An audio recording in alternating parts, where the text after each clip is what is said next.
This morning, we are sharing a story of courage, commitment, and determination involving the plight of a young family who fled the war in Ukraine last year. And like an estimated 312,000 other Ukrainians came here to these United States. The family arrived in South Carolina. They were in desperate need of answers and also what they call a medical miracle after their young daughter showed signs of being deaf. Lead national correspondent David Begnaud shows us how their journey led to life-changing treatment from their American medical team. This is 2-year-old Zulata Kuzmina and her 6-year-old brother, Philippe. Their parents, Diana and Oleg, dreamed of going to the United States ever since their children were born. But it was the despair of war that brought them here last year. They came here not just looking for a better life, but for medical care for Zulata. You see, Diana and Oleg were concerned over her inability to communicate with them. We tried everything, loud sounds, pot, pens, but she didn't react. Diana and Oleg told us that their visa application was denied repeatedly. But in February 2022, as Russia's invasion of Ukraine began, they were granted refugee status. The trip from their home in Odessa, Ukraine to the United States took nearly 2 months, with stays in Moldova, the Czech Republic, Poland, and Germany. They left everything behind except for what they could carry. They settled in Boiling Springs, South Carolina. Oleg landed a job at the nearby BMW plant. How do you like the people here? The people are so kind. Kind. Yeah, Good. kind. Good. People who we don't know help us as they are our relatives. It looks like they are so open, so helpful, and it's very nice. We call that Southern hospitality. That's nice. Odessa is also south. Is it south in Yeah. Odessa? Uh-huh. Well, Diana found some more of that Southern hospitality during her search for hearing specialists. A lot of people pray for us, and God sent us a very good team and a very nice doctor, and we are very thankful for this. Hey guys, how are you doing? Good to see you. That very nice doctor was Dr. Teddy McCracken, a surgeon and cochlear implant specialist. Turns out his great-grandparents fled persecution in Odessa, Ukraine, a century before. Did you feel a personal connection at that point? Well, I think my personal connection was really more as a parent, right? Trying to do the best thing for their child. Because I could only imagine if it were my child and, they were in an extremely unfortunate situation. In the United States, every child should get screened for hearing loss as part of the routine workup before the child leaves the hospital. That doesn't exist in the Ukraine. So it was kind of 6 months, 7 months when the mother realized that there were issues related to hearing. And the workup started at that point. And then the workup started and the war broke out. Dr. McCracken and his team at the Medical University of South Carolina confirmed that Zulata was deaf in her left ear. But they saw that there was a glimmer of hope. That's where we saw that, she was responding at very, very loud levels to noise in that right ear. For nearly 2 hours, Dr. McCracken and his team surgically placed a cochlear implant, which is composed of 2 parts, an internal processor receiver that he inserted under the skin and muscle behind her right ear, and he created a path for an electrode that stimulates the auditory nerve. Once activated, the stimulation of the auditory nerve then sends signals to the brain, which will interpret them as sound for that ear. But the surgery wasn't a guarantee that she would end up hearing in that right ear. We really do not know what her outcome will be, but we know this is going to give her the best chance possible when it comes to having kind of auditory hearing. The family had to wait a month for the incision to heal before the device would be turned on. And then they would determine if the procedure was a success. How are y'all? Oh, look how cute. Yes! I'll put it on her ear, just like this. Dr. Amy Noxon is Zulata's audiologist. Just try to talk to her a little bit. Zlata. You want to put it out? Oh, she is. Maybe something there.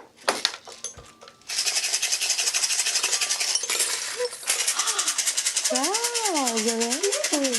Yeah, I hear that. Yeah. Wow. What is it? Oh my goodness. goodness, I heard that. Good job. Yeah. Yeah.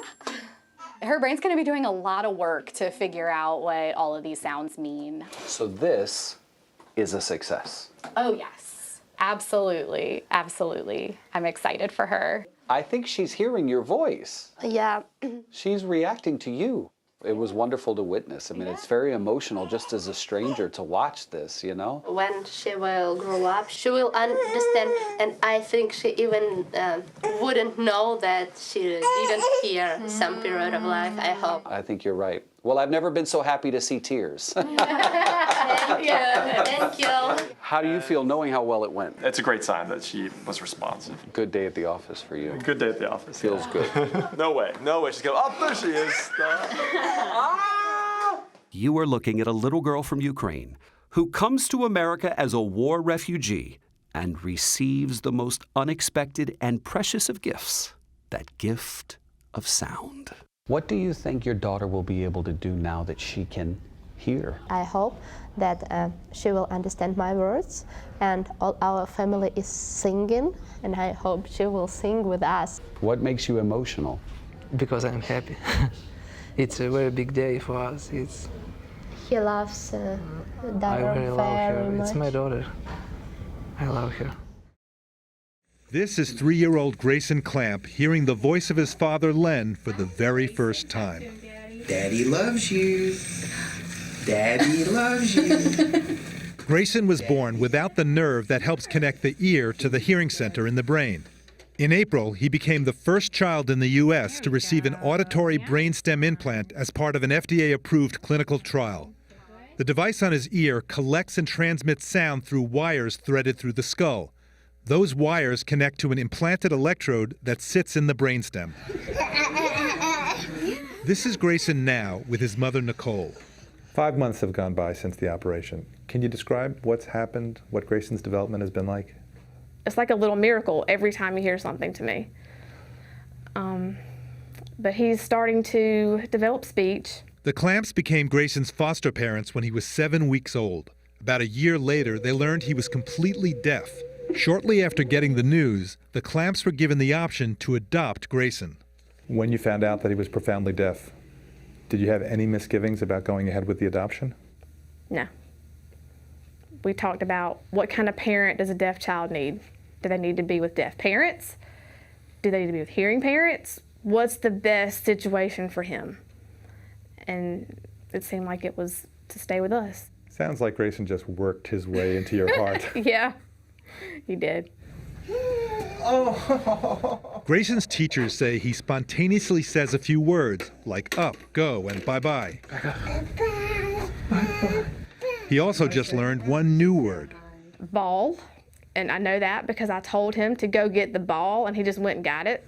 Despite this kind of progress, Grayson has a lot of catching up to do. Since he was a toddler, he's been communicating with hand gestures. You want to make him go up? Now he has to link sounds with their meaning, one word at a time. You want him to be a normal kid and young man, just like every parent wants for their kid. No, I don't want him to be normal, actually. I want him to be extraordinary. To anyone who's met Grayson, he already is. For CBS This Morning, Dr. John LaPook, Durham, North Carolina. Our next story sounds like it could come from science fiction. We're talking about new technology that may someday transform the lives of people who are paralyzed. A small clinical trial is now underway on a brain implant that captures your thoughts and then turns those thoughts into language. It's meant for patients whose bodies are unable to process messages from the brain because of a stroke or ALS or multiple what's the word here? Sclerosis. Sclerosis, he's trying to say. Eventually, it could also help people injured in car crashes or on the battlefield. Chief medical correspondent and birthday boy today, by the way, Dr. John LaPook, shows us how it works. At his home in Melbourne, Australia, 62-year-old Philip O'Keefe struggles to do the simple things many of us take for granted. Getting dressed, washing myself, cleaning my teeth, feeding myself, all those things are severely restricted. ALS took away his ability to control his hands and body. When you heard that there was a device that could use your thoughts to operate a mouse, what did you think? I laughed. I thought, this is science fiction type stuff. But it's not the realm of science fiction anymore. In April of 2020, O'Keefe became one of the first patients to receive a Stentrode brain-computer interface implant. This is the Stentrode. That's the device that goes inside the blood vessel. Dr. Tom Oxley, CEO of New York City-based Synchron, leads the development of the device. We've figured out how to deliver the sensors into the brain without open brain surgery. That's the huge advance here. Inserted through the jugular vein, the device is implanted in the area of the brain that controls movement. Signals captured by a receiver in the chest are sent wirelessly to a device that decodes thoughts into commands for a digital device.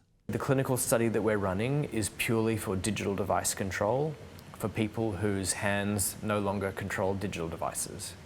O'Keefe demonstrated his computer skills by writing me this note. His thoughts focused on a mouse clicking letter by letter. The technology has the potential to help a range of patients whose bodies are unable to receive messages from the brain. I'm online banking. I can sort my emails. I can surf the web. I can do most things that you can do using your hands to regain that independence. Can you imagine a time in the future when we can beam how we are feeling to somebody else? Yes, I do think that brain-computer interfaces eventually go into that realm, but that's a long way away. Clinical trials are continuing, and so far, 5 people have received the implant, including one in New York City. This gave me a reason to keep on living. But 2 years ago, I would have gone, oh, what's the point? But now I'm involved in this, and it's just been the most exciting 2 years of my life. And that, to Philip O'Keefe, is mind-boggling. For CBS Mornings, I'm Dr. John LaPook. We begin this hour with a medical breakthrough you're seeing first on CBS Mornings. It could offer hope to millions of people who suffer from paralysis or other movement impairment. A new clinical study is looking at how computer chips implanted in the brain and guided by artificial intelligence can restore links between the brain, the spinal cord, and impaired limbs. And researchers say the results so far are beyond expectations. Our lead national correspondent, David Begnaud, went to Long Island, New York to meet the study's first participant.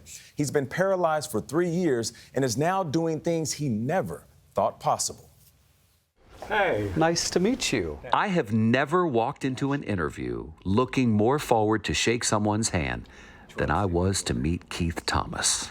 May I shake your hand? Of course.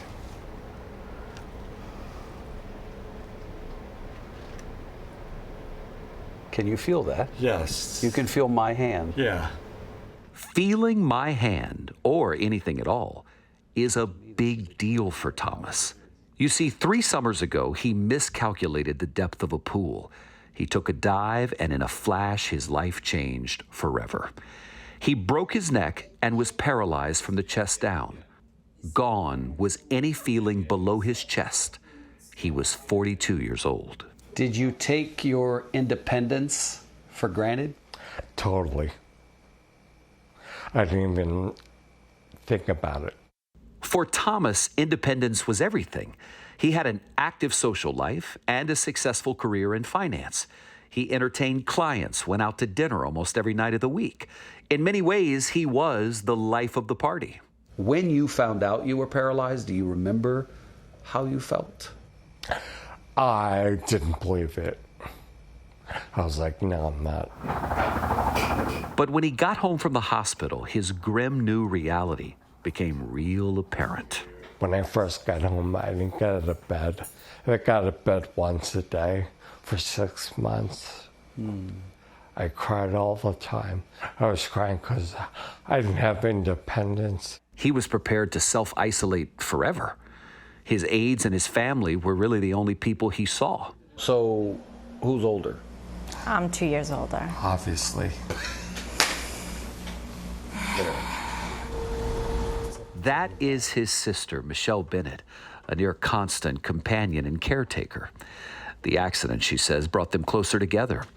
She told us that while he was still in the hospital and intubated in the ICU, she was positive about his prognosis because there were glimmers of the old Keith that she saw. He still kept his sense of humor. In September, he goes, Michelle, I'm just so hungry, because he couldn't eat yet. He goes, I've been hungry since August. Like, And I watch the Food Network every day. my father would come home from visiting him, like, I don't know how he does it. He can't eat anything, and he's watching that Food Network all day long. Nice! But still, Thomas says at home, he was giving up hope. But then hope arrived in the form of a medical study that was just getting underway. It was conducted by Northwell Health in New York. Thomas was wheeled into surgery. And while remaining awake and alert, What do you feel there, Keith? Fingers? Which finger? 2 or other one? 5 small chips were implanted into his brain. The third one, like your middle finger? Okay. Okay, good. It's called a double neuro bypass. So now we're connecting to the brain. Those chips can now send and interpret signals from his brain to his damaged spinal cord and to his hands and back to his brain. Open, open, open, open. Guys. The result is that Thomas's thoughts can now control new movement in his hands. Close. Nice. Now, much of the new sensations Thomas feels only happen in the lab with the help of a new computer connected to his skull. But there is something remarkable happening even when he's not attached to that. So like the rest I can feel without this. So paralyzed areas can relearn? Yes. Yes.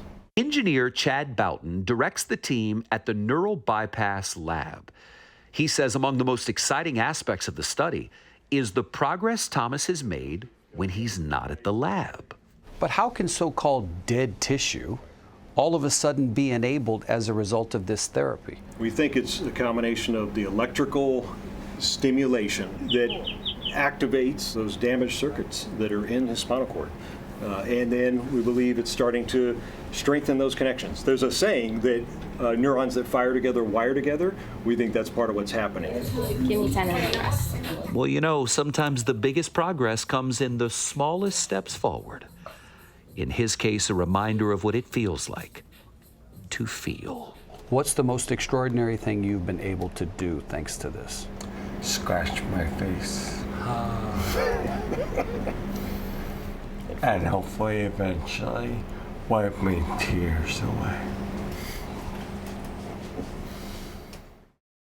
We're going to begin this hour with the story of a man who found strength, also found resilience in the face of a tragedy and a near-death experience. These are two events. Richard Rogers, he's a business owner from Chattanooga, Tennessee. He had every reason to give up on life after a lightning strike almost killed him almost 30 years ago, nearly killed him. Then, on top of that, he also had to deal with a painful loss in his family, and on top of that, the prospects of financial ruin. Well, now, he's using his second chance at life to help others in need. Lead national correspondent David Begnaud recently met up with him. Right across the way there is where the lightning incident happened. Richard Rogers was sleeping in a hunting cabin with a friend and his friend's 2 boys when a lightning bolt sliced through the roof and set him on fire. Your heart stopped? It did. What do you remember about what woke you up? I didn't wake up. Okay. I was dead. Skin on his chest burned away. No longer was he a fit 41-year-old man. November 11th, 1995. He chronicled what happened in his diary. It began when the 14-year-old boy in the cabin did CPR on his lifeless body. So while he's doing it, I'm out of body watching him. Oh, you remember seeing him do it? Yeah, it was very calm too. I was going through this bright tunnel and it was really cool. The treacherous terrain, made worse by the storm, prevented a helicopter rescue crew from reaching him. It's miraculous that they got out with me in that truck. Trees are falling across the road. It took 2 hours to get him to a burn center in Chattanooga, Tennessee. The next day, November 12th, 1995, at Erlanger Burn Unit in critical condition, taking morphine for extensive pain and burns. Then, one of his sons asked him this question. Dad, are you going to die? Wait a minute. I don't like the way that question sounds. I sat up in the bed and I prayed. And my prayer was, if you will let me live, I don't want to live for me. I want to live for others that I can help. That pledge was made possible by hard work. This is our showroom here at U.S. Stove Company. You see, Richard Rogers is chairman of the board at the U.S. Stove Company. And through that company is where he started to learn about second chances. This is a new one. Rogers, along with his brother, inherited the company from their father, abruptly. When I was 23, I was working in the warehouse area, and he walks by me and he says, Richard, we're not going to make it. What do you mean we're not going to make it? Hell yes, we're going to make it. Hell yes, we're going to make it. Last time I ever saw him alive. He left there and went to his home and took a shotgun and ended his life in his driveway. The company was broke. Yes. Oh. Insolvent. Broke and insolvent. Yeah, we should have declared bankruptcy, but we did not, and we would not. We wanted to pay everybody back everything we owed them. So you brought the company back? Yes. So our theme here of rising again comes again. It is, yep. So a successful company is what allows him to give others support. And it's been the fuel that's driven him to places like this neat row of new homes in Chattanooga called Launchpad. Hey, how you doing? Scotty Bowman built these homes for women who are trying to beat drug addiction and trying to relearn how to live as she did. Amanda's been with us since May. Hi, Amanda. What Richard likes about his and my story is that they correlate so closely together because we've both been given a second chance at life. Him through death-defying electricity strike, and me through death-defying cocaine addiction. As important as the money he gave you, is it the vote of confidence that he gave you too? Oh yeah, it's amazing. You know, for a long time, Richard Rogers gave money to help people anonymously. But then last year, he established a foundation aptly called Just One More to pass on second chance opportunities to people publicly. This past May 18th, we gave away $120,000 to applicants from 17 states. Among them, Staff Sergeant Alfred Perkins in Louisiana. We've decided we want to fund 100% of your request. Sir, you got... Oh my God, I got chills right now. The staff sergeant is empowering others to be grant writers. In Utah, there's Tasoa Mulitalo. We're going to grant you 100% of what you've asked for. I really have no words to say, but thank you. He's helping to pay her college tuition so she can study social work and learn how to counsel other Samoan women who, like her, have been sexually abused. Thank you. I haven't forgotten where I came from. I have to tell you that being around him, we realized his appreciation of second chances is infectious. But Richard Rogers had to give himself a second chance first. To overcome what he was up against after that lightning strike left him for dead. What did the doctors tell you about how lucky you were? The doctors told me I would never walk again. And so I proved them wrong too. How long was it after the lightning strike that you were able to resume your normal life, your new normal? 2 to 3 years. Today, at 69, he is impaired. Holy moly. Wow. Yes, the scars are still there. His balance isn't the best, and his hearing isn't either. But his resolve to beat back obstacles is undeterred. What excites me is giving to someone that is going to enable themselves to give to others and basically pass it along. Oh. They laid down the back seat. And if you go back to the very first gift he ever made, it went to these men. Jason and Brandon, those two, I paid their college tuition. And that got the ball rolling. Yeah. You know who Jason and Brandon are? They are the two boys who were in that burning cabin with him, who helped to save his life all those years ago. We're going to begin this hour with a story about a breakthrough idea to help young children with disabilities. It's a program offered at Tulane University in New Orleans, created a community for a group of undergrads. So the students took a very ambitious concept and created something that is now changing the lives of some incredible young kids.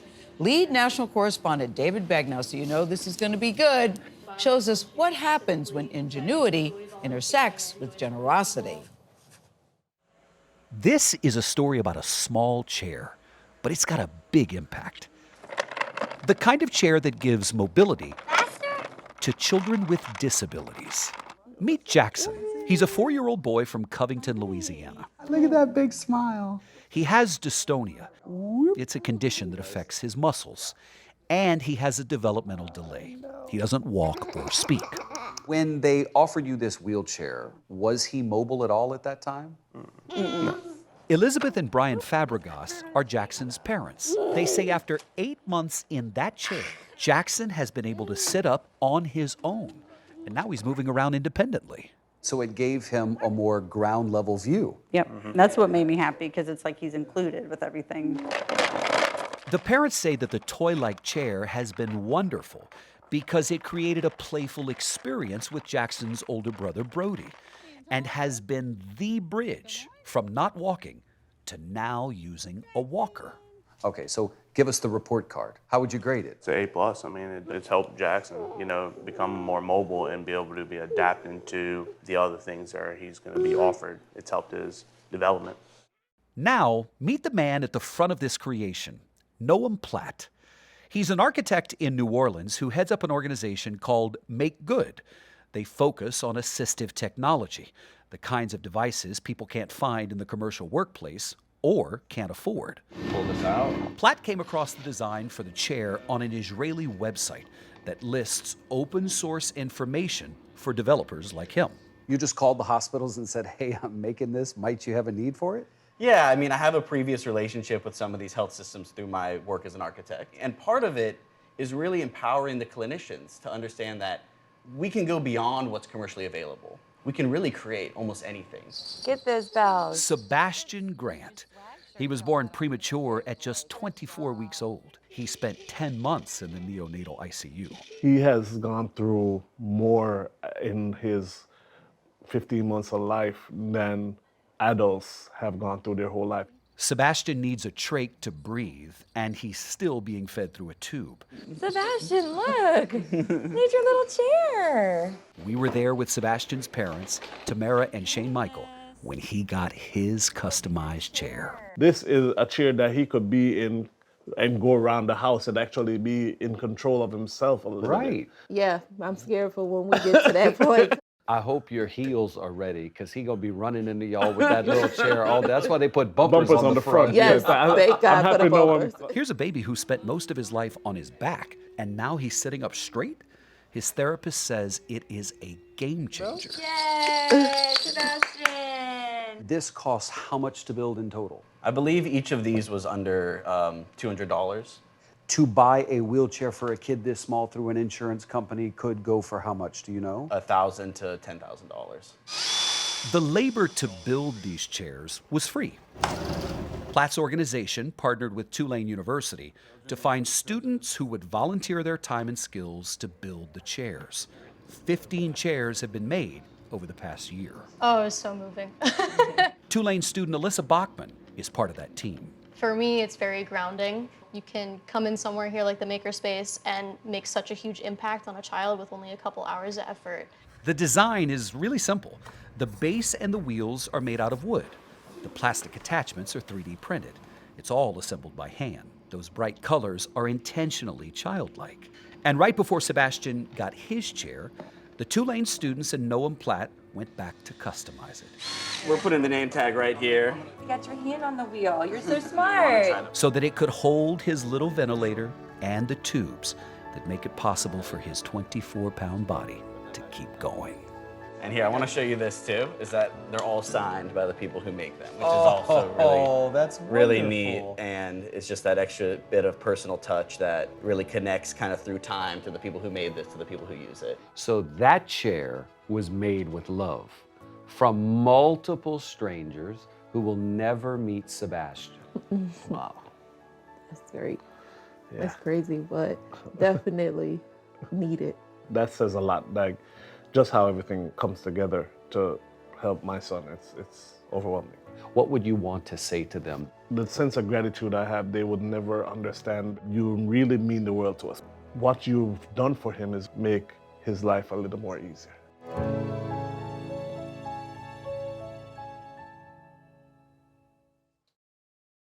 When watching TV or the movies, it's something we take for granted. Smooth, steady shots that somehow move quickly across the floor without any bumps or a sense of vertigo.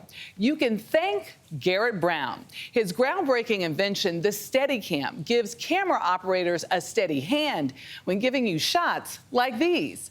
We met him about 5 years ago on assignment for Sunday Morning in the throes of retirement. But now he's back with a new invention, hoping to rock a new wave of mobility for those who don't have it. Does this ever get old? No, it's fantastic. I love it up here. When we caught up with Garrett Brown 5 years ago, Let's go. Are you Come doing on. it? You really doing it? We literally had to catch our breath. Racing the same steps made famous in the Oscar-winning film, Rocky. We just added it up. That was the 4th time I've run up the stairs in earnest.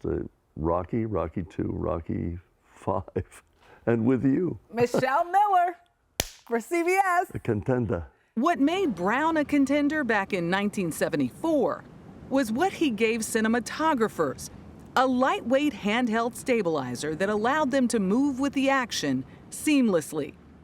Before, cameras used dollies on rails to shoot movement. After, his creation revolutionized Hollywood movie making. Who could forget this scene from The Shining? Or this chase in The Return of the Jedi? Now standard issue, the Steadicam has evolved beyond film. There's the Sky Cam, the Fly Cam, the Dive Cam. It's a human-machine interface, which is something that is enduringly interesting to me. And as a matter of fact, this present item is a human-machine interface. And the Philadelphia native is at it again. This time to help people with disabilities move in real time. May I? Yes. This is seated. And this is standing. And it made the move for me, you know? He calls his latest invention the zine. What is it that we need? We need a comfortable chair. We need to not have to ditch that chair to get moving. But hey, let's get to your feet without the whine of motors and slow, you know, let's get to your feet like a kid. Named after the inventor of the pedalless bicycle, Baron von Drees, users maneuver it in much the same way riders did back then. The 80-year-old came up with the idea a decade ago while visiting his then 97-year-old dad in care facilities. But I was watching his pals, and something big seemed to me missing between walkers and wheelchairs. Once you consign yourself to a wheelchair, your feet are not on the ground. Particularly, you're not upright. Being upright is great for your cardiac, your bone density, your limbic system, your digestive system, and it's particularly valuable for your psychological well-being. To be up among your fellow humans is one of the things we hear most often that they love about this machine. That's when the former folk singer and voiceover actor got to work. These are your handlebars. Okay. Just push them forward. Oh, you just push it. Oh, okay. Now you've got seat belts on either side. Squeeze these and drop all the way down to a seated position Okay. and let go. Boom. Now It took about a decade of inventing and tinkering. make the rear spin around you. Oh, okay. Yeah, yeah. There we that's it. go. For Brown and a small team of engineers to get the machine just right. Come on. I'm coming. Come on. I'm coming. This is really agile. It is. It maneuvers well. It is. You can move, you know, in any direction. You had a lot of wheel, practice. Sideways. Well, yeah, of course. Starting with prototypes. This is our history of Oh, where my. this came from. Was this the first one? I took an old walker and had this saddle welded onto it just to see what's this feel like, you know? Wow. Some that look rather ridiculous to him now. You have to be willing to look fairly goofy and silly when you're testing prototypes for machines that work with humans. Good, keep going. I'm just gonna let you go past me.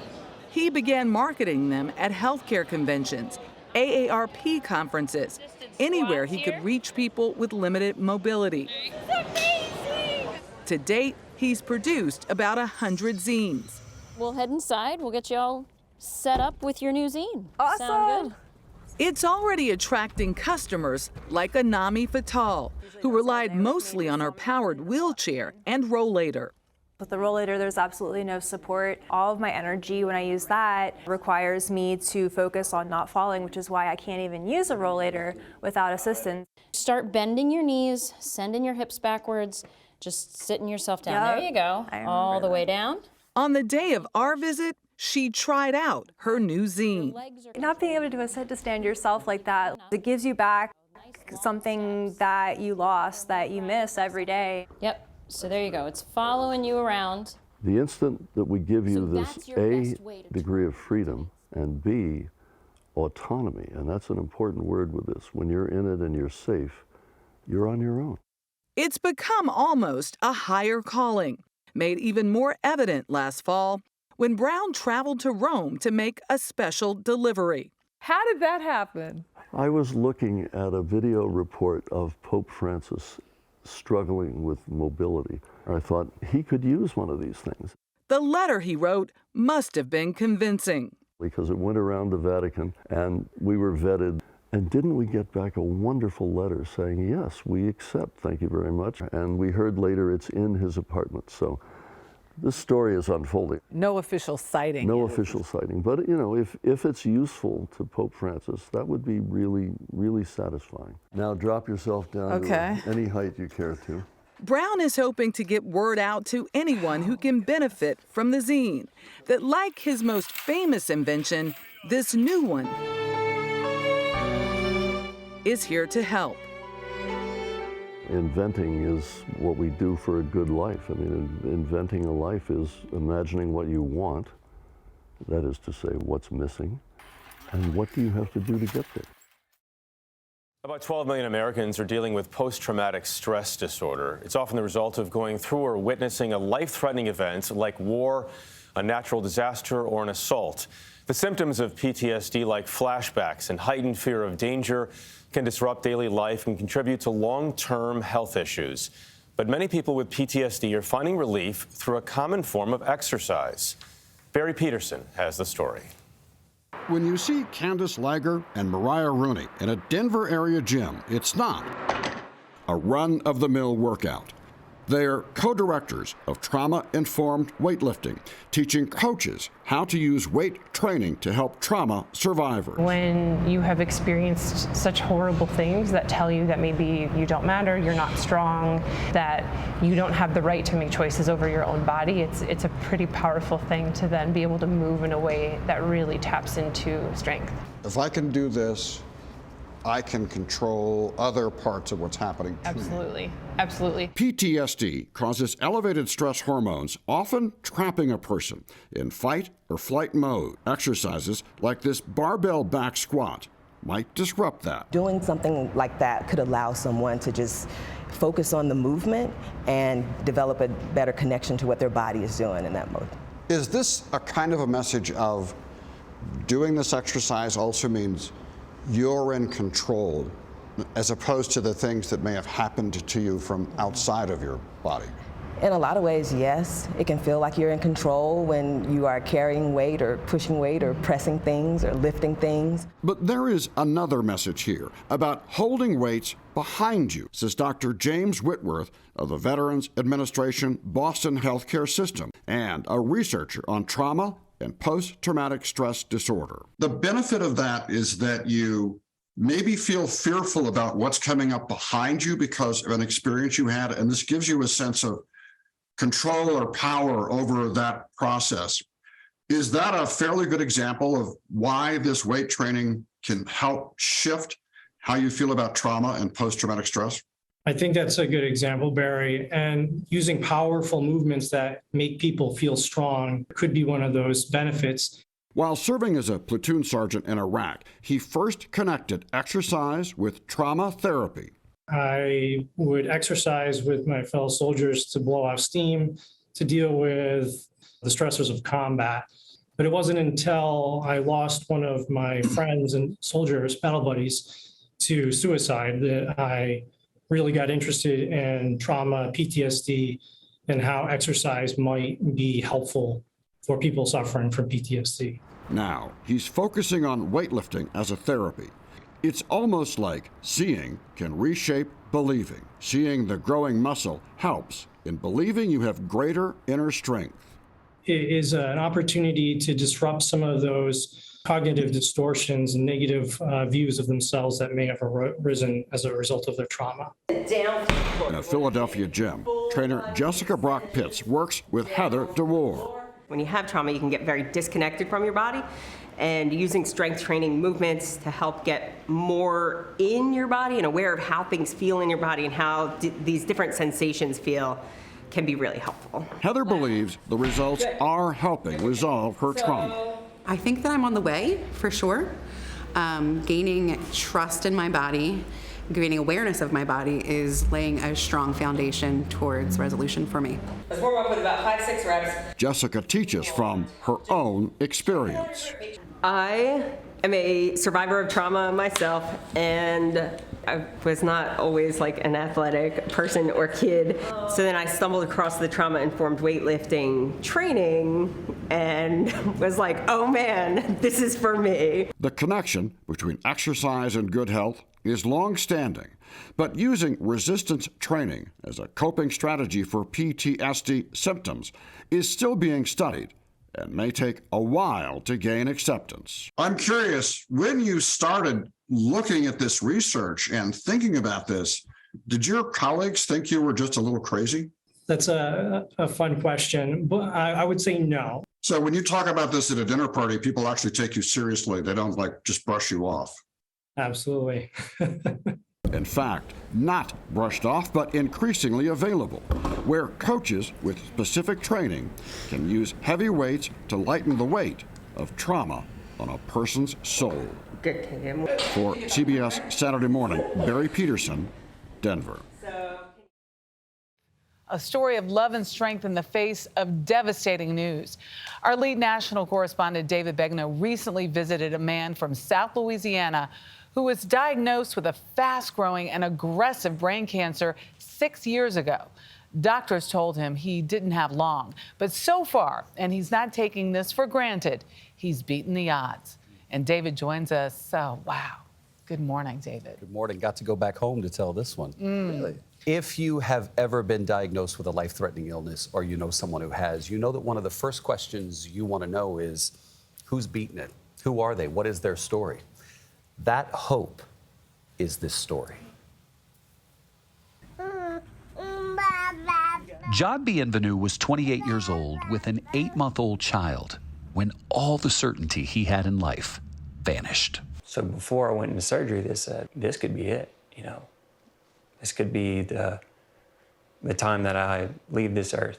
Surgeons had rushed to remove a lemon-sized glioblastoma brain tumor. And they confirmed, they said, this is stage 4 glioblastoma. People usually live 3 to 6 months, and waking up from the surgery and having my son, 8-month-old, put on my lap, and he looked me in the eyes and he was smiling, and I looked at him, and I decided right there I wanted to show him how to live.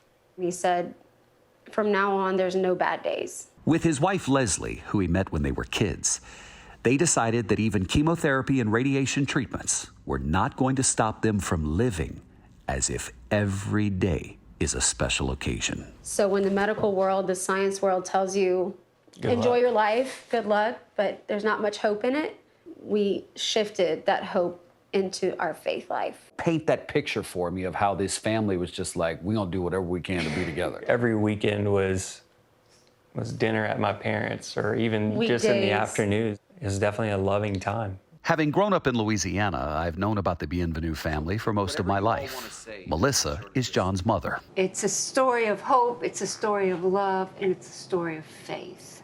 It is also a story about learning for John's father, Jimmy, and John's brother, James. You see, both are doctors, and they knew John had little chance of beating the odds. I remember when John asked me, so like, how do people die from this? It's like not a conversation you want to have with your brother, ever. Hear, hear. Thank you. Yet this tight-knit family still found reasons to celebrate.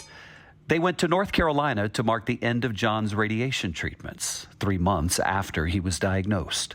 It was his 29th birthday. And I remember taking a picture of that cake, thinking that that would be his last birthday cake. The results of a scan 5 months later indicated that might be true. My dad gets a text on his cell phone, and I see tears coming out of his eyes, and he walks out. It's my older brother, and he started crying. And that's when he told me. It was my brother who said, 3 more tumors. So everything that the doctors told us was going to happen, that he was going to have a reoccurrence, it was happening. That's whenever we pretty much signed up for Gamma Knife for them to take out their remaining. That was like our Hail Mary shot. And I remember that day we thought, this is it. this is it. And John was just saying that he didn't have fear at that time. You didn't feel fear in that moment? I didn't. 6 months we had dealt with it. It's not that I was used to it, but I was prepared. He prepared to die by living very simply. We have been to places that we had never been before, and I've talked to people who I've always loved so much, and I've apologized to people who things weren't as I want them to be. We always say that that first year after he was diagnosed, we were living a bucket list life. And our bucket list didn't look like skydiving or taking a European backpacking trip or scuba diving. We planted a garden. We got chickens. And it's been that way for 6 years. How you been? Get it? How have you been? Because, at least for now, John Bienvenue has beaten the odds. And we take bike rides all the time. And those things were our bucket list, which sounds ridiculous, but it was just the simplicity of living a simple but really beautiful life. And our little boy feels that. He traded his comfortable desk job as a vice president for a development company for a job outdoors as a landscaper. I love it. I love being outside and putting my hands in the dirt. The results of more than 3 dozen brain scans show no cancer. But we still live as if everything could change tomorrow because we know it can. And even now, with our little boy being 6, he is involved in those tough conversations with us sometimes. So you chose to tell him? Yeah. It's not like he doesn't fear death. He just thinks of it as a part of life. I love you too, brother. And the lessons learned extend to the adults in the family, too. How have you used his story in your practice? I use it pretty frequently. 90% of my practice is oncology-based. I give people bad news all the time. Has there been a moment where someone felt hopeless and needed to hear something, and that was the story that you told them? Sure. And I say, listen, glioblastoma has a 13-month median survival. And my brother's here 5 or 6 years later. So you just need to focus on you, your family, the day-to-day. This is going to be a grind, and we're going to do everything we can. When the Bienvenue family celebrated the 4th of July this year, the gratitude they shared was infectious. They know they are among the most fortunate family to still have John, because only 5% of people diagnosed with glioblastoma survive even 5 years and get this chance to just live. What is your purpose now? I ask Leslie that every day. I think my purpose is to show others that love is above all else. If you were to say to him, John, I want you to know, just what would you say to him? And you could say it to him. I want you to know that you've given me the most beautiful life I could imagine.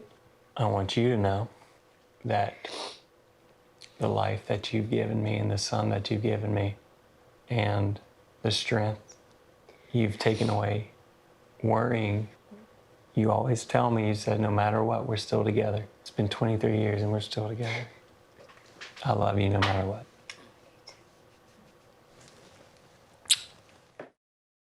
This morning, we're going to introduce you to Lissa Bachner, remember her name, along with her horse, Milo. They became one of the most inspirational riding teams in the world of show jumping. Lead national correspondent, that's David Begnaud. Who knows? He knows how to ride, too. Shows us how they did it while overcoming impossible odds. Have you ever seen someone on the back of a 1,200-pound horse jump a fence? Well, watch again. Because Lissa Bachner is doing it blind. I do not see this fence at all until right now. How much is getting to a jump and getting over it dependent on the horse taking you there? 98%. Wow. Her left eye is a prosthetic. As for the right eye, what exactly can you see where? I see my finger when it gets here, Yep. and then it disappears at here. You see a little bit of light, but again, it's blurry. You can't make out quite what it is. Right. You can see color. I see color very well. The minute I see that white fence with flowers and the green, I know I need my outside leg. she invited us to her farm in Wellington, Florida, where she even gave me a chance to ride with her. When did you start riding? When I was 3. She grew up at an equestrian center in Virginia that her mother owned. She's been a champion rider since the age of 5, when she was diagnosed with uveitis. That's a rare inflammatory eye disease, and it made school difficult. Was childhood lonely for you? No, I had horses. It was her mother who encouraged her to follow her passion and ride. Everything good in my life is because of my mother. My mother knew, as much as she wanted to keep me at home and keep me safe, she bought me a horse. Bachner never doubted herself, but her fellow competitors did. They were making fun of my riding, that I should stop. I remember looking away from them because I was crying, and I remember thinking, I am going to kick your ass the next time I get in that ring. That was when I was determined to figure out how to do it, and better than anyone else. Enter Milo, an inexperienced horse that Bachner's trainer found in Europe. This horse walked off the trailer, and I looked at it and went, yuck. And I looked at this emaciated, mangy creature. Milo needed somebody to believe in him, and Bachner did. Not only did Milo carry her over jumps, he guided her through the countless mental and emotional obstacles as they traveled the country together, competing and winning. Where was Milo ranked in the country with you? In 2004, we won the country. I get the chills just listening to you say that. Well, not only that, now I've got the chills. So we were so in tune with each other, and we went for 3 months where we didn't lose a class. The pair's extraordinary bond is told in her book, Milo's Eyes. While she was at the top of her game, she says she misunderstood a conversation between her mother and stepfather that led her to think the competitions were costing too much money. So Bachner suddenly sold Milo. I thought I was bleeding everyone dry. I wasn't contributing. It was a lot of money. In hindsight, the decision to sell him was... Worst decision of my life. Because you'd lost more than a champion. You lost... I had lost my best friend. I had lost my savior. But 3.5 years later... And I very quietly said, Milo. Really? And if horses could cry, I could feel his body heaving. I mean, of course, I was a mess. And I walked down. I said, I don't understand. And my mom said, I bought Milo back for you. I found him, and I bought him back for you. And I looked at her and I said, he's mine again? And she said, he's always been yours. Together again, Milo carried Bachner to one more victory. We walked in the ring, and they announced us. The entire Coliseum went silent. Wow. And hearing our name together. And so 3 classes, 100 people in each class, won every single one. You did? Mm-hmm. On this horse that was now 16, almost 17 years old. That was their last hurrah before Milo died at the age of 17. I knew the moment he was gone because I felt him go through me. It was awful. Nothing will replace Milo. Left here. But Lissa may have found her next best partner. This is a magnetic owned and shown by Alyssa Bachner. Now, with less than 5% of her eyesight remaining, she's putting her trust in a new horse she calls Mango. Good job, Lissa. Last month, we were there as she and Mango won first in their class at the World Equestrian Center in Ocala, Florida. Now 49 years old, Lissa Bachner is riding and she's writing with the intention of helping others. To the people who will watch this and say, oh my gosh, I'm inspired by this woman, what would you say? I would tell them I knew myself well enough to know that I could not exist without the horses. And that I had to find a way to continue to ride. There are people who don't give up and don't take no for an answer. And I did not do it myself. I had a lot of help, and I have no shame in saying that I asked for help, and I got it. Whatever happens, you don't stop believing today. Football is equal parts passion, dedication, and teamwork. But this game day feels different and quieter than most. The cheerleaders perform the national anthem with no music and no singing.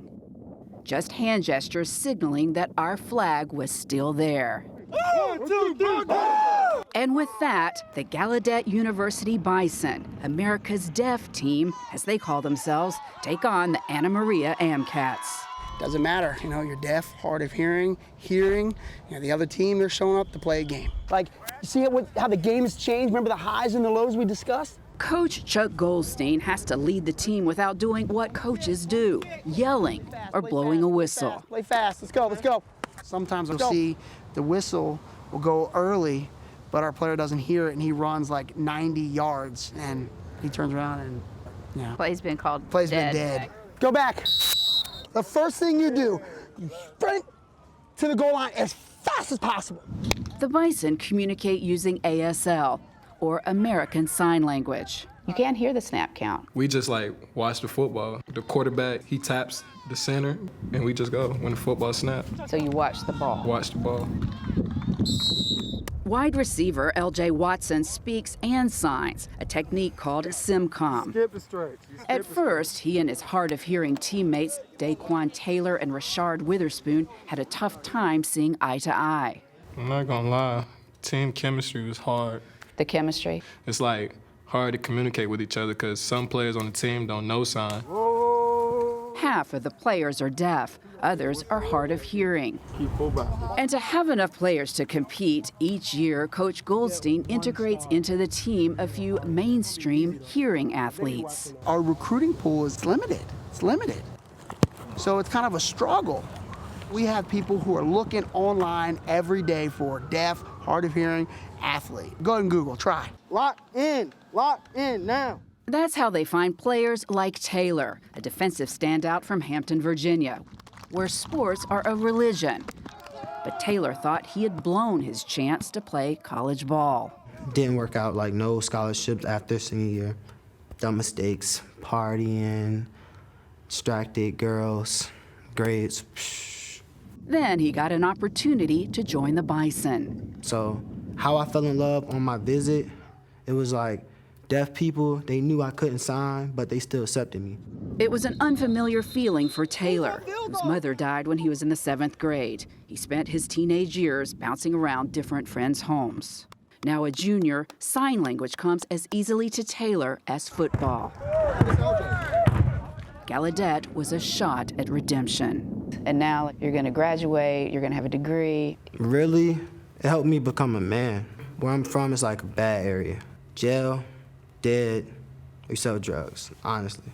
So when Gallaudet gave me a chance to play football, I was I'm not risking it again. I'm not. These roommates are a testament to the power of communicating without saying a word.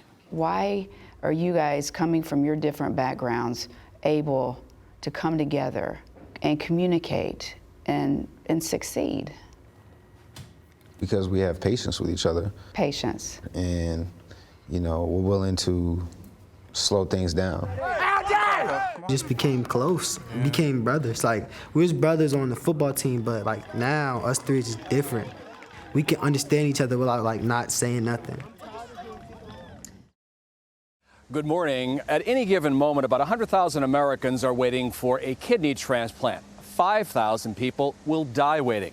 So this is the story about two men, perfect strangers, who prove that we all have more in common than we could possibly imagine. We'll just get you to lie back there.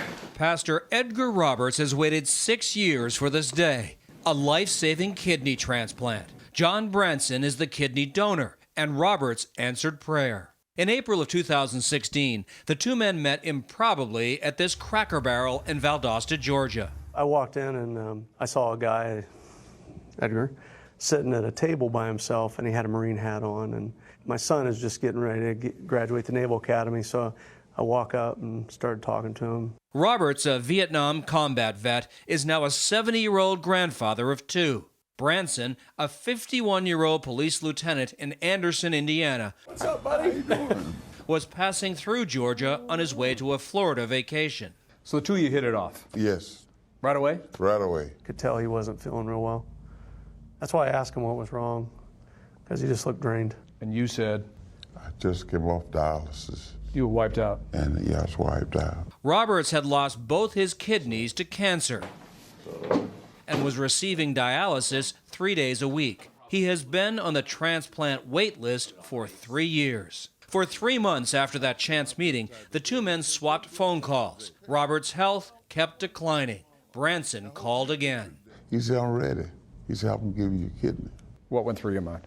I was saying, thank you, Jesus. You don't get to meet too many strangers that you know right away are good people, without exception, and that's what I feel about Edgar. I got an extra kidney, and I thought, let's give it a shot and see if I'm a match. To Edgar. Turns out, Branson was a perfect match. This is a lifesaver. Yeah, absolutely, absolutely. Dr. Christopher Kroom of the Mayo Clinic will perform the transplant later today. Ever heard of a donation quite like this? Not like this. I mean, the chance of their meeting and them both going to a place they weren't normally planning to go on that morning, I think seems like it's just fate. At Roberts Church this past Sunday, the faithful prayed for their pastor's transplant. Hey, Brother John, Lord, you gave us a Savior, Father. They also gave thanks to special visitors, Lieutenant John Branson and his family. He was on the other side of the world. I'm here in South Georgia. He come and give me a kidney, and he is a white guy. And he didn't have no reservation. I'm struck by the generosity of the offer, right? I mean, you guys are strangers. Strangers. What was the connection that made that offer possible? It was just the ability to do something really nice for someone. I mean, I've been a policeman for 27 years, and my first offer is to help. He caught me on a real good day. And what's the connection like between you guys now? Oh, it's like divine intervention. He's my brother that I didn't have. Well, brother from another mother. Robert's surgery has begun. Each of the two surgeries should take about 2.5 hours. And if all goes well, Nora, the two men and their families are planning to take a cruise together this summer. What was the moment when you realized that I need to have a transplant? Well, you know what? There are 5 moments, and those are my 5 kids. That's what was my inspiration in terms of, I got to do something. You know, I'm desperate. Suffering from chronic kidney disease and facing his own mortality, 60-year-old Robert Leibowitz knew a little desperation could go a long way. This little baby right here is all covered with pixie dust. Over the summer, while on a family vacation at Disney World, Rob, a single father of 5, wore this T-shirt for 9 consecutive days, with a plea, his blood type, and a prayer.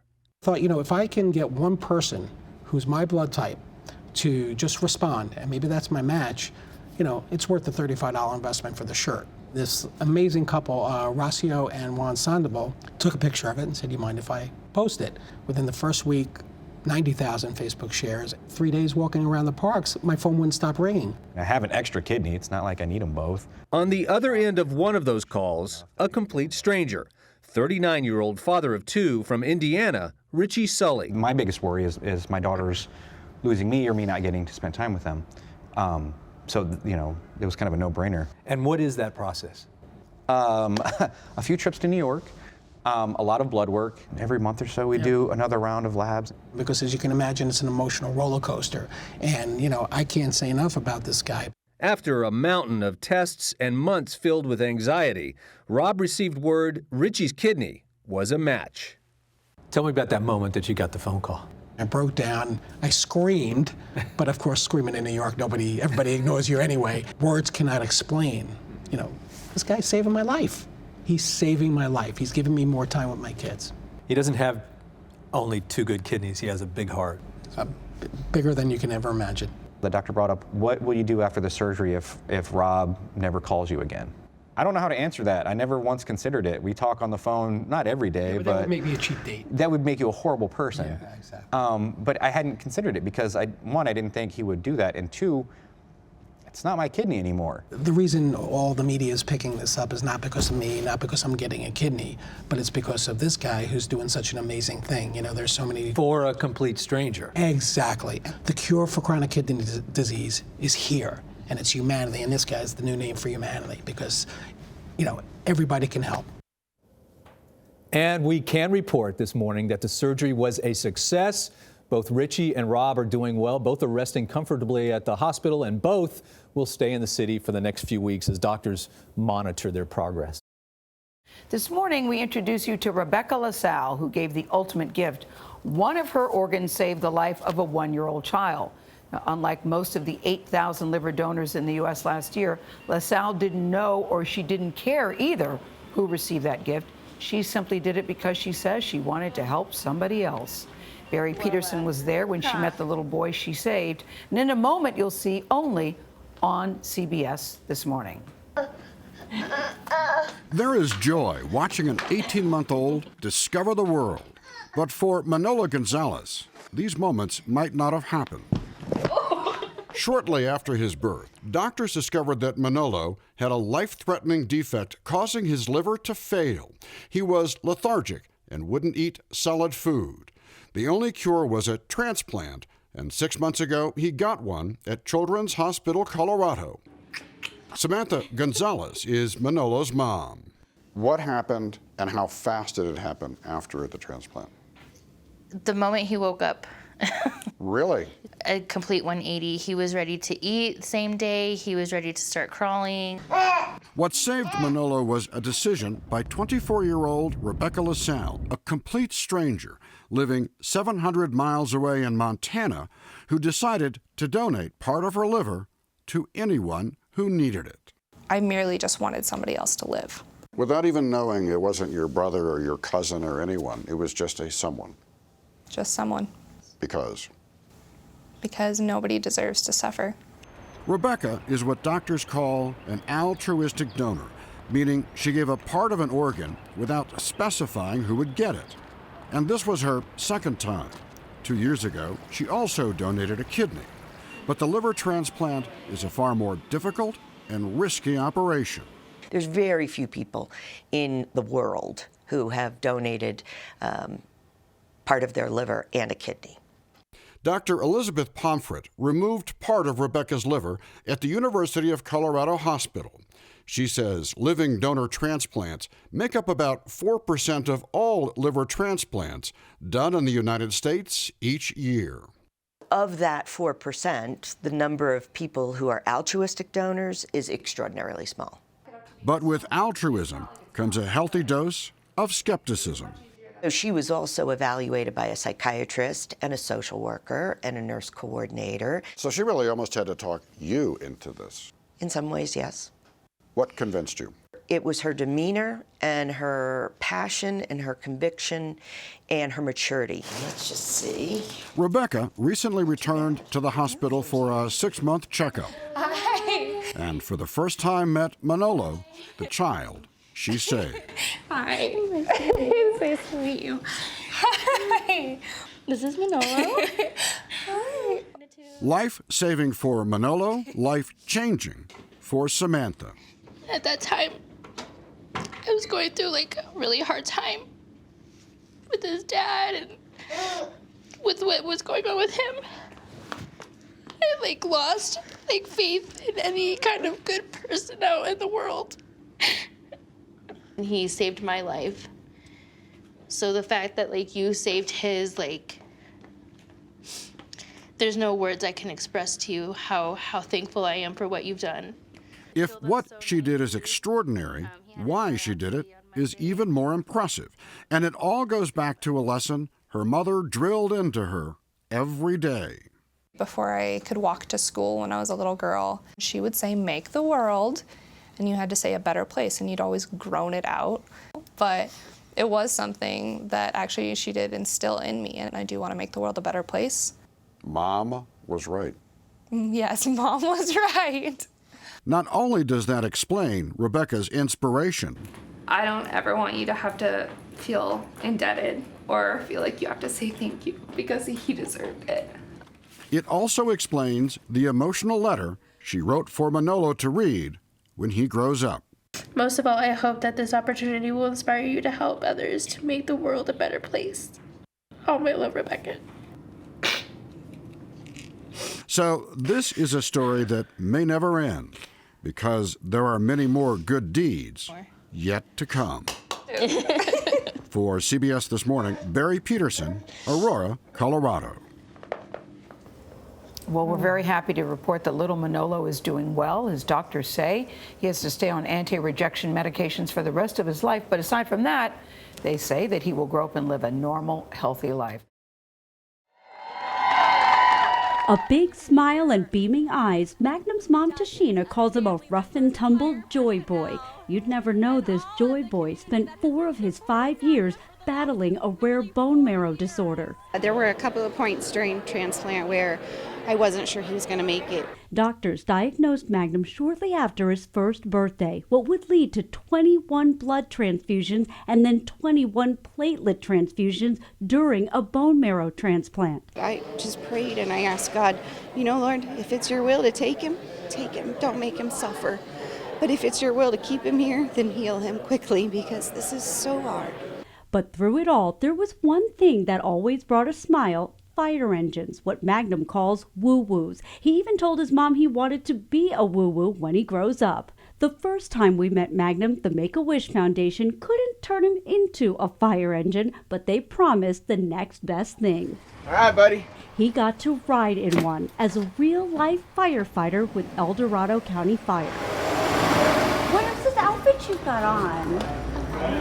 You're a firefighter? I mean, it strikes to the core of who we are as firefighters and why we're here. I mean, this is at the ground level. This is why we do what we do. Strikes at the core of being a firefighter and a parent. I think as parents, we really overlook the fortune that we have with healthy kids. From saving lives to changing the life of a little boy whose wish came true. Why do you want to be a firefighter? Because he helps people and save people. So you want to save people? After everything that he's been through, just to celebrate the end of everything for him, it's just wonderful.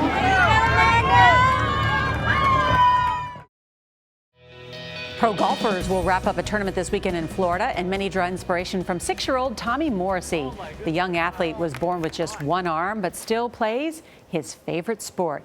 He met many golf greats, including Tiger Woods, Jordan Spieth, Bubba Watson, Phil Mickelson, and Ricky Fowler. And we met Tommy and his parents, Joe and Marcia, to discuss his inspiring attitude on and off the fairway. Oh my gosh! That is beautiful. He's known in the golf world as the one-arm golfer. Get on the edge, get on the edge, get on the edge. With personality Boogity! and an envied swing. Read it for me. You should go straight. Quick to dispense advice on the course. Oh gosh, this looks good. Yay! His celebrations reflect his pure love of the sport. I smoked that. You did smoke that. Holy cow. And there's certainly no lack of confidence. Nice shot. Look at that. So, you know, there are like 60-year-olds who've been playing golf their whole life and they're not as good as you. How'd you get so good in 6 years? I don't know. Practice, practice, practice, right?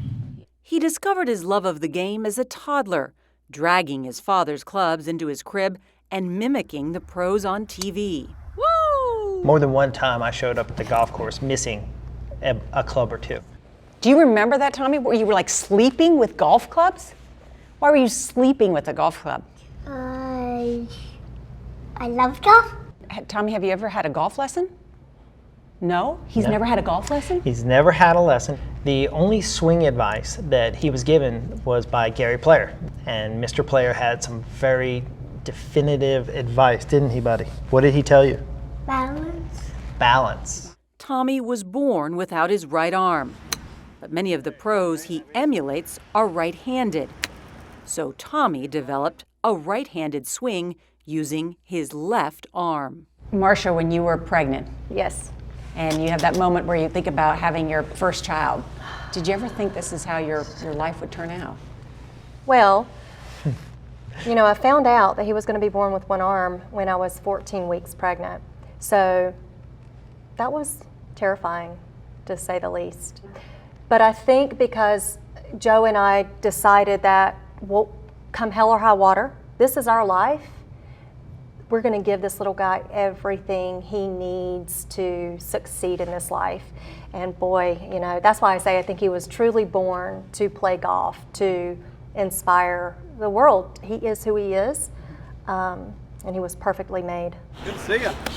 Often seen mingling with the pros at PGA Tour events, Tommy is using his celebrity to raise money for other families in need. How are you? I'm Ryan. His foundation, Unlimited, which he started with the help of his parents, has donated over 375 sets of clubs to children and military families. The Morriseys also talk with people about living with physical differences and standing up to bullies. How do you help people realize that they can do things that perhaps they didn't think they could do? Because they watched me. I mean, that's got to be, I know you're proud of your son for his own great abilities, but it's got to be something to watch him inspire other people. It's very cool. Whenever he goes to a golf tournament, you can see the people looking at him going, oh my goodness, how's this child going to swing with one arm? Then they see him come out and hit the ball and go, oh, wow. Holy cow. And then they see him at the winner's table, getting the blue ribbon, and they go, okay, wow, this changes everything. Oh, good one. There's no child in the U.S. Kids Golf Organization that's ever qualified for World Championships, which is the highest honor for junior golf. With a difference. With a limb difference. Are you trying to create a child golf prodigy?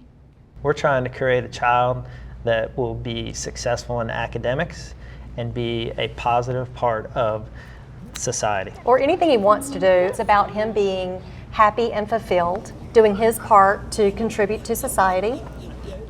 That's it. Yeah. We don't focus on golf. He plays 5 sports a week, and it's all about growing. Every sport we play, it's all about learning. One-handed catch. All right, we're going to begin this hour with a powerful story, a story about overcoming obstacles, and it's by our lead national correspondent, David Begnaud. David met a teenager who has an incredibly severe case of Tourette syndrome. We're talking about tics so bad, so intense, that sometimes this teenager felt like he was choking. And by the way, it's a story that's personal for David. If you don't recall, he himself was diagnosed with Tourette syndrome at age 6.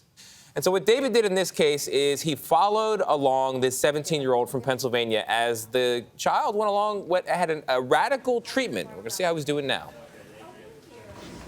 How are you feeling? Good, pretty good. As he prepared for brain surgery, 17-year-old Callum de Quevedo hoped for a chance at a normal life.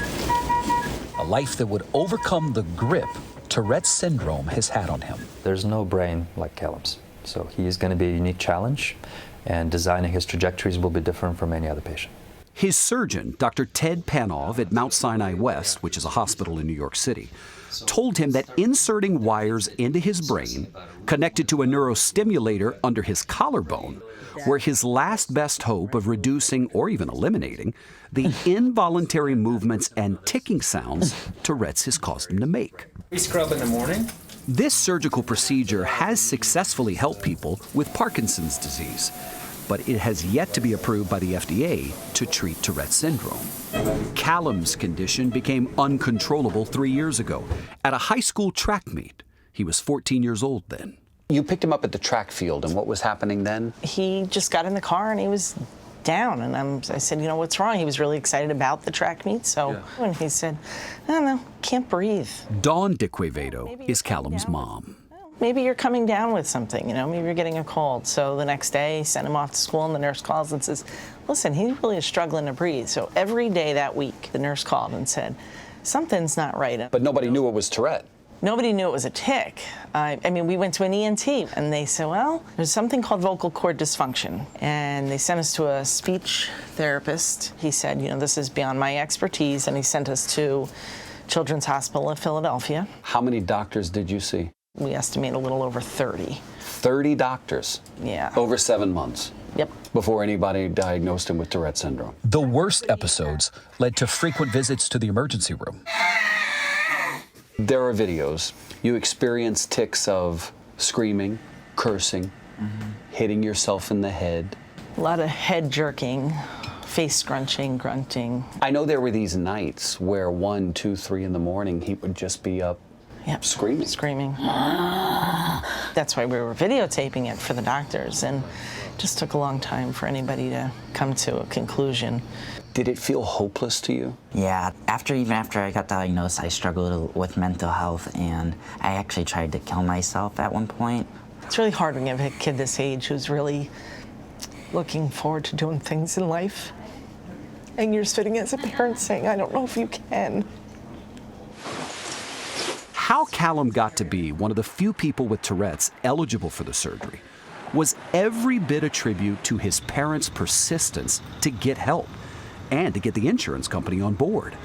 And it was a tribute to Dr. Juhi Jimenez Shahed, a neurologist and leading expert on Tourette's at New York's Mount Sinai West.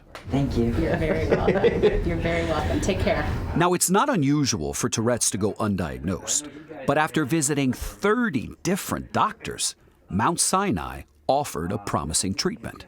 Callum is one of the few folks to whom extra treatment is needed. A lot of people out there are able to cover up for their tics and are able to deal with it, but unfortunately him, as bright as he is, it's really stopping his life. To make sure they settle? The procedure Dr. Panov performed back in December involved drilling 2 small holes into Callum's skull to insert the tiny wires into his brain. Guiding the surgeons was an MRI scanner, providing real-time images of the brain to help find where the brain could be most receptive for successful treatment. Callum will be the first one at our center on our scanner. This is the first time journalists were allowed to observe and record the procedure. The brain is smarter than anything that we can ever imagine, and the brain is able to get this help from this device and start learning together with the device. So months after months, Callum can show improvement.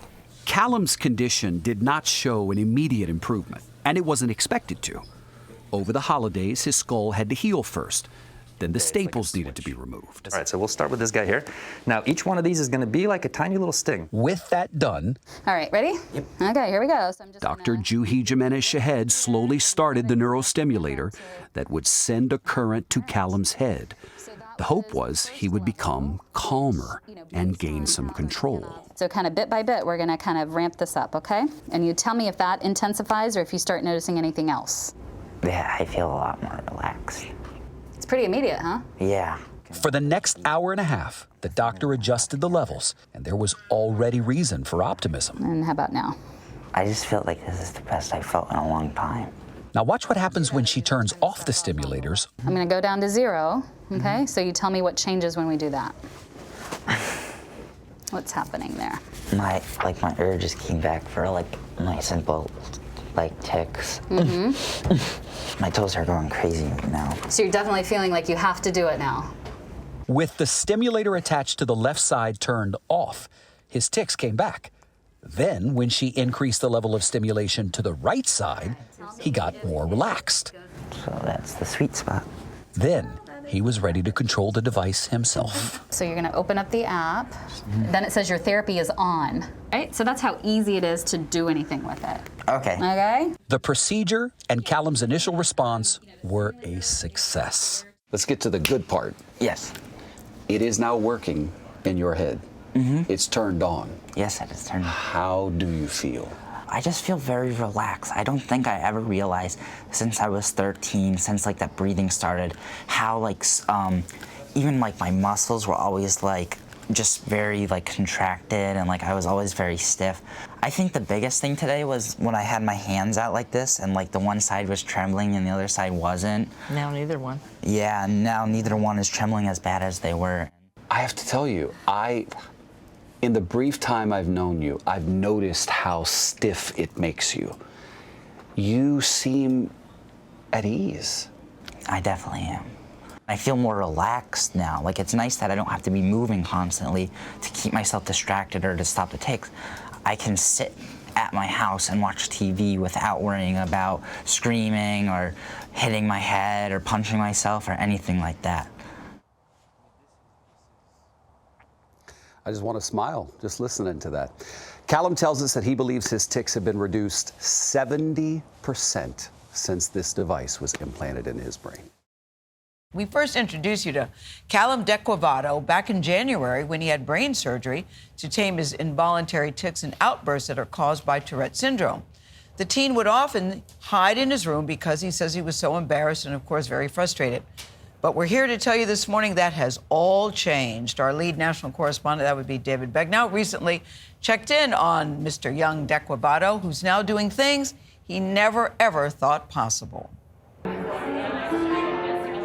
You know, sometimes in life, the remarkable can look so unremarkable. Awesome. Thank you. Do you have my number to send it to me? Take, for instance, that red-headed young man enjoying himself at a small social gathering in New York City. What might not seem noteworthy is in fact a huge leap forward. If you recognize 18-year-old Callum Dequavato, it is because we first introduced you to him 11 months ago. How are you feeling? Good, pretty good. Callum had just gone through what he and his family hoped would be a life-altering brain operation to tame the involuntary tics, movements, and outbursts caused by a severe case of Tourette syndrome. Doctors inserted wires into Callum's brain and a neurostimulator under his collarbone, hoping small currents of electricity would bring his worst symptoms under control. The results? How are you since I last saw you? I've been a lot better. I had a really good point of time where I was just, my tics were at a minimum. It was probably the best summer I've had in 4 to 5 years. What in life has changed for you now? I am just able to go out with my friends more. I don't get weird looks at places I go to. Even playing sports is a lot easier.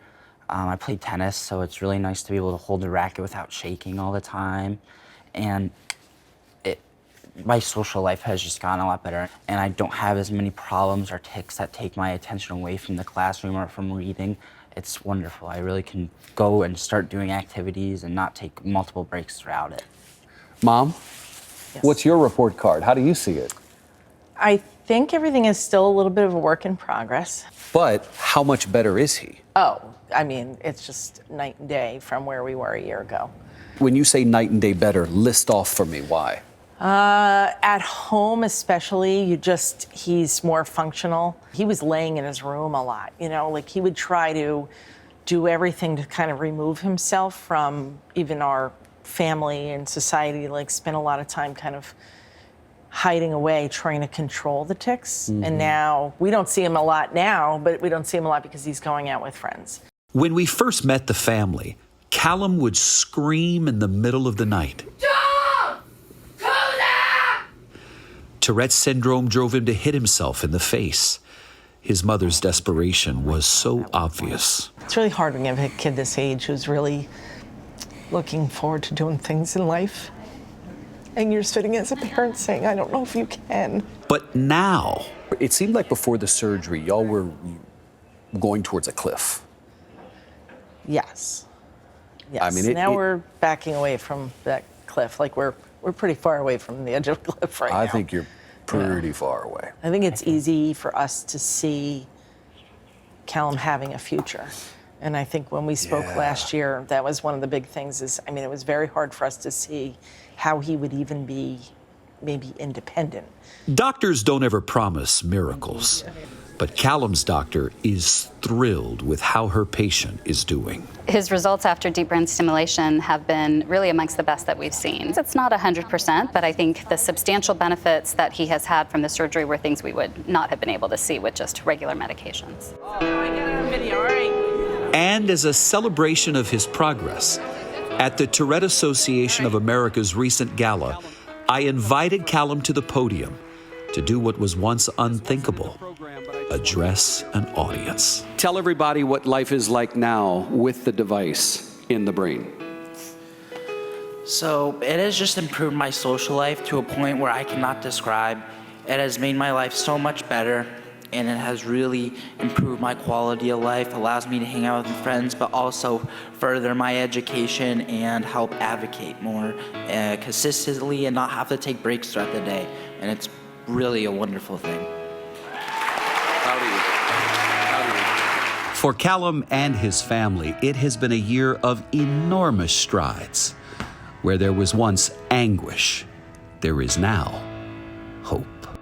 I'm really excited for my future because I'm able to express myself in full sentences. I'm able to stay engaged in society and be part of groups and do group activities, and even just stuff by myself. I feel a lot more comfortable. I feel perfectly fine to be me.